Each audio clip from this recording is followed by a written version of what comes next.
The Valley of the Kings, Egypt.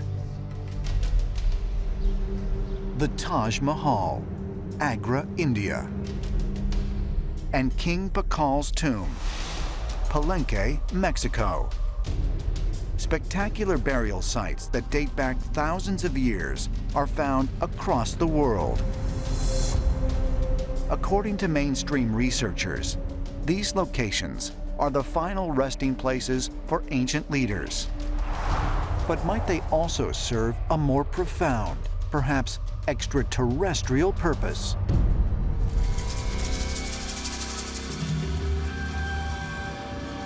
Why do we have the most massive of constructions in the far and distant past?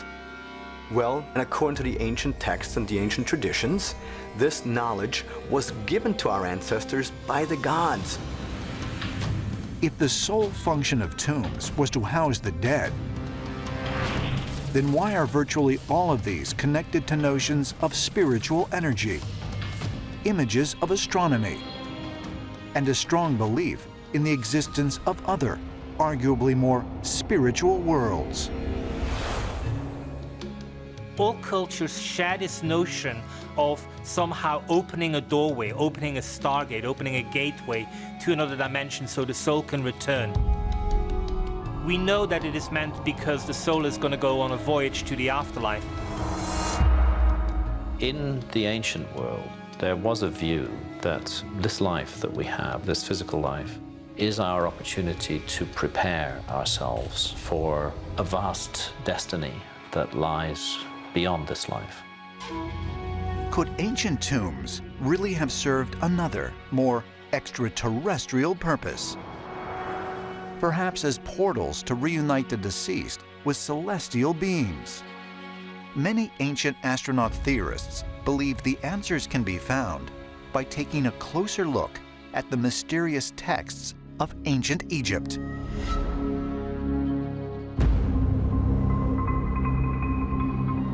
Saqqara. Situated on the west bank of the Nile River, 20 miles south of Cairo, this archaeological site is one of the oldest and largest burial grounds in all of Egypt. Egyptologists called these monuments tombs. But to the Egyptians, they were not tombs. They were gateways to the afterworld. It is through these structures that the king will begin a journey into the underworld in order to face obstacles, dangers, and threats. And if he would overcome these threats, he would be given passage into the afterlife kingdom of Osiris.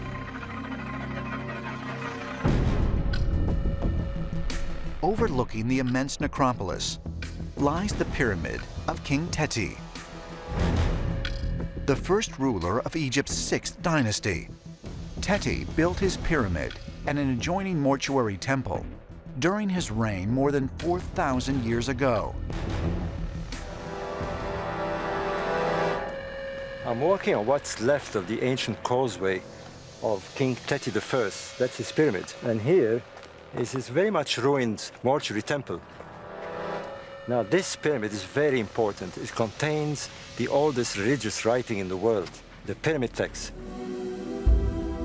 According to archaeologists, the pyramid texts are a collection of ancient Egyptian religious writings that date back to 2400 BC. They contain passages about Osiris, the Egyptian god of the afterlife, and descriptions of how to prepare the pharaoh's remains during his ascent to the heavens after death. The pyramid texts are all about the stars. It's all about the king becoming a star. It's all about the king ascending to the sky and joining Osiris, Orion in the sky. But according to ancient astronaut theorists, the pyramid texts didn't only guide the pharaoh to an afterlife. They actually provided instruction on how the pharaoh could travel to other worlds. What is important to realize is that the ancient Egyptians say that about 25,000 years ago, the gods lived amongst them. Then they disappeared again. What the pyramid texts are saying is that we, the ancient Egyptians specifically of course, are able to reach the gods again. For this we have to die, but once we're dead, we're able to join the gods once again. What we're talking about is some kind of other dimensional travel for the soul to undertake.